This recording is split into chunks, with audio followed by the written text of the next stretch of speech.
Bismillahirrahmanirrahim.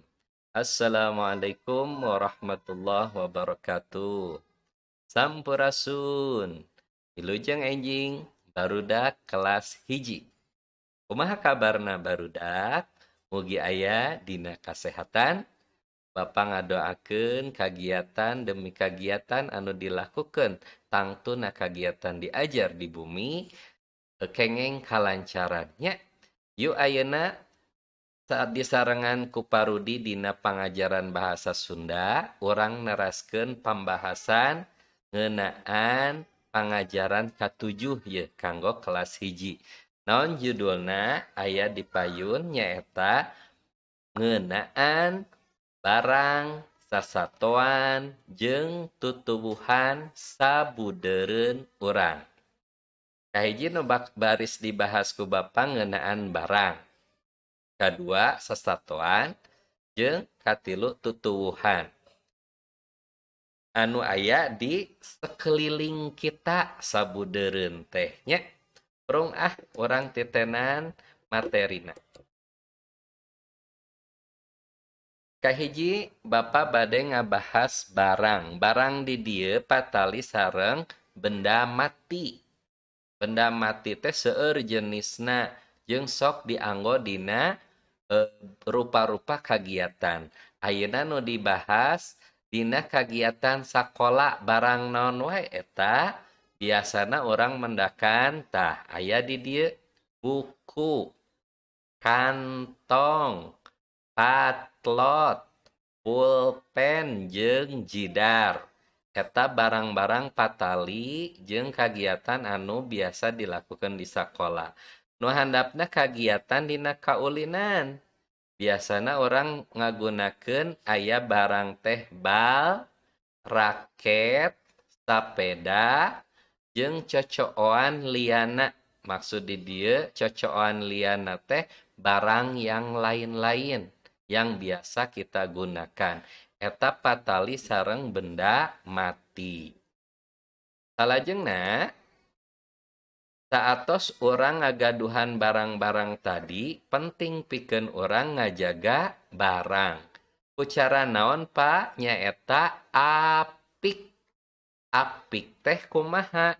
Di dia dituliskeun apik dina makena, apik dina ngurusna, jeung apik dina nundana. Eta barang lamun apik ku urang diurusna tangtuna saatos ngagunakeun barang teh disimpen deui dina tempatna. Enjing lamun bade digunakeun deui urang teu kedah lieur milarianana. Kahartos barudak. Teraskeun tah barang teh dipakena kudu saluyu jeung gunana. Tadi dijelaskeun aya bal. Kade bal teh aya sababaraha rupana. Mun main bola makena bal anu sok ditajong. Keur sepak bolanya. Lamun basket berarti pake bal basket. Lamun poli balna anu biasa dipake kanggo bal poli jeung sajabana. Atawa barang sejena tadi ngeunaan kantongnya.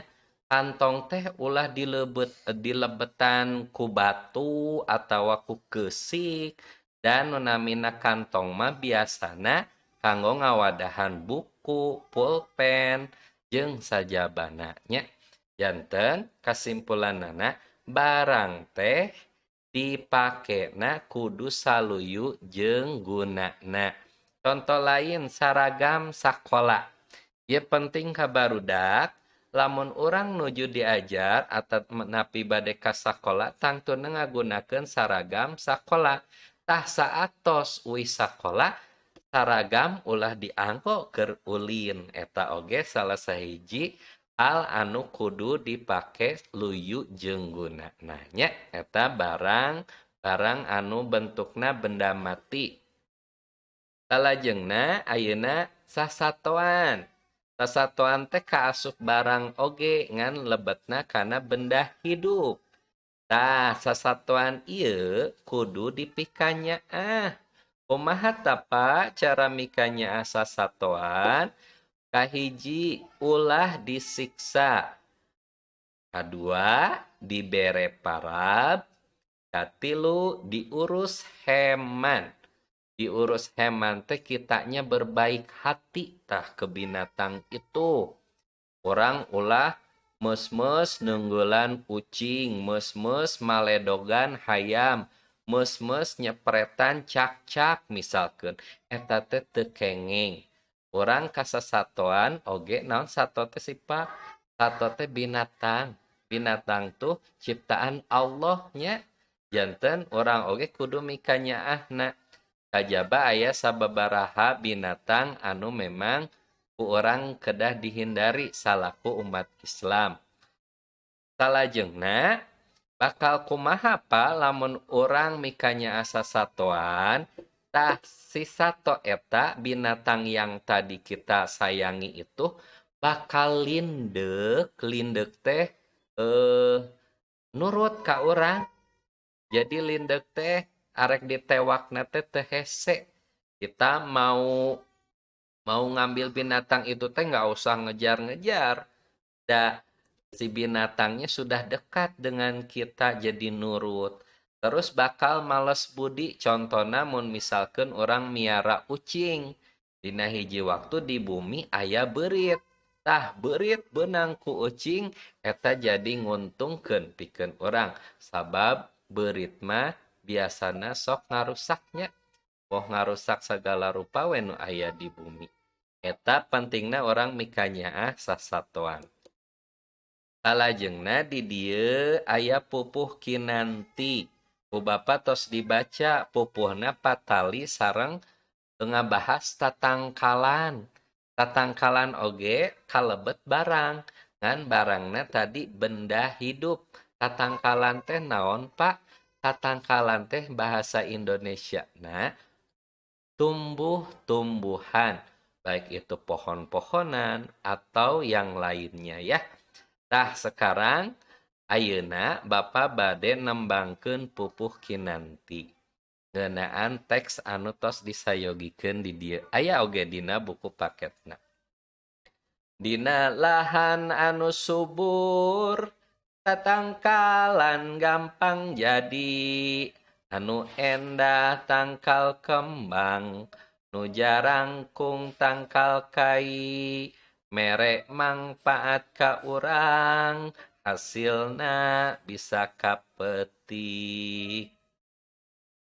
Tapi teu cukup ku kitu, tatangkalan butuh cai, angger kudu dipiara, ulah aya hama cicing, digemuk rejeng disiram, dipariksa saban wanci. Hama hileud dina daun, komo mun henteu saeutik, eta teh jadi gangguan. Tatangkalan bakal rigil, nya moal alus buahna, pariksa masing taliti. Eta salah sawios ngabahas ngeunaan tatangkalan.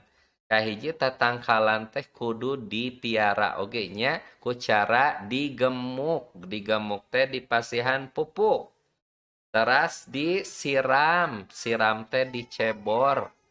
Disiram dicebor bahasa Sundana. Dipupuk keur ngilangkeun hama. Disiram ngarah daunna sarareger. Terus lamun tatangkalan teu kaurus engkena bakal rigil cenah, garundul atawa di daharan ku hileud. Terus daunna teh berguguran atawa garingnya jeung biasana moal ngahasilkeun buah. Ku halna sakitu penting pikeun urang miara oge tatangkalan ku cara mikanyaah. Tah ayeuna orang ngedalkeun omongan patali jeung sasatoan. Di dieu diterangkeun dina kalimat kumaha ari hayam jago di sadana. Teras nu kaduana kumaha ari jangkrik di sadana. Eta ku hideup engke ditulis eusinanya aya oge dina buku paket. Lamun ngedalkeun omongan patali sareng tatangkalan mah kieu ye kalimatna. Anu kedah ku hidup dijawab oge. Tadi tatangkalan teh naon barudak? Tah, leres pisan. Nyaeta tumbuh-tumbuhan. Baik itu pohon, bunga, sayuran, itu teh termasuk tatangkalan. Tah, naon kalimatna Pak? Tangkal naon wae anu biasa dipelak di taman. Mun urang ningali taman biasana sok aya pepelakan naon wae. Ada tumbuh-tumbuhan apa saja. Terus nu kaduana naon wae anu sok jadi hama. Hama teh nyaeta nu sok ngarusak tatangkalan. Tah, hama tatangkalan teh naon wae ku hideup engke jawabanana ditulis aya soal-soal ieu teh dina buku paketnya latihan-latihan soalna. Alhamdulillah dina pangajaran ka-7 dinten ayeuna materi tos tiasa ku Bapa kadugikeun. Mudah-mudahan barudak langkung tiasa eces deui maca kana bukuna di bumi sarengan ku bundanya di bumi. Sakitu anu kapihatur hapunten dina cacariosan bilih aya anu lepat sareng kacaletot dina lisan Bapa. Wassalamualaikum warahmatullahi wabarakatuh.